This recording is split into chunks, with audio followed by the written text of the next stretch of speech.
നമ്മൾ പലതും മറച്ചു വെക്കും. നമ്മൾ വിചാരിക്കും ആരും അറിയത്തില്ല. പക്ഷെ അറിയണം, അറിയുന്നവൻ ഒരുവൻ നമ്മുടെ കൂടെ ഉണ്ട്.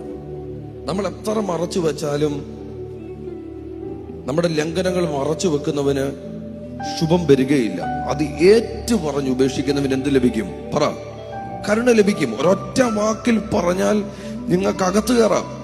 നിങ്ങൾ പറയാത്തിടത്തോളം കാലം നിങ്ങൾ പുറത്ത് കിടക്കത്തേ ഉള്ളൂ. നിങ്ങൾ ഇടുന്ന ഷർട്ട് സൂപ്പറായിരിക്കും, നിങ്ങളെ ആരും അറിയത്തില്ലായിരിക്കും, നിങ്ങളുടെ ഫോൺ സേഫ് ആയിരിക്കും, നിങ്ങളുടെ കമ്മ്യൂണിക്കേഷനുകൾ സേഫ് ആയിരിക്കും. നിങ്ങൾ വിചാരിക്കും ആരും നിങ്ങളെ അറിയുന്നില്ല. പക്ഷെ നിങ്ങളെ ഉള്ളതുപോലെ അറിയുന്ന ഒരു ദൈവം നിങ്ങളുടെ കൂടെ ഉള്ളത് കൊണ്ട് ആ ദൈവത്തിന്റെ സന്നിധിയിൽ നമ്മൾ വസിക്കുമ്പോൾ സകലതും നഗ്നതും മലർന്നതുമായി നമ്മൾ കാണുന്ന ദൈവം നമ്മുടെ കൂടെ ഉള്ളത് കൊണ്ട് ആ ദൈവത്തിന്റെ മുമ്പിൽ ഒന്നും മറവായിരിക്കുന്നില്ല. ആ ദൈവം എല്ലാം കാണുന്ന ദൈവമാ.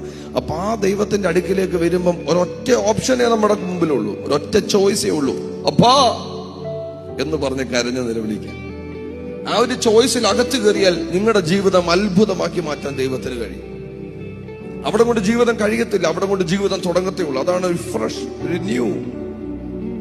അസ്തമിച്ചെന്ന് പറയുന്നിടത്ത് തുടങ്ങാൻ കഴിയുന്ന ദൈവം, ആ ദൈവത്തിന്റെ സാന്നിധ്യം അനുഭവിച്ചിട്ടുള്ളവരൊക്കെ ഉണ്ടെങ്കിൽ കരങ്ങൾ ഉയർത്തി ദൈവത്തിന്. കാരണം നമ്മളെ പേര് ചൊല്ലി വിളിച്ചൊരു ദൈവം, നമ്മളെ തിരിച്ചു പിടിക്കുന്ന ദൈവം, കണ്ടാലും ലോകാവസാനത്തോളം എല്ലാ നാളും കൂടെ നിൽക്കാമെന്ന് പറഞ്ഞ ദൈവം എന്റെ ചാരത്തുണ്ടെങ്കിൽ ആ ദൈവത്തെ മുറുകെ പിടിക്കുന്നിടത്തോളം സന്തോഷം ഉലകത്തിൽ മറ്റൊന്നില്ല.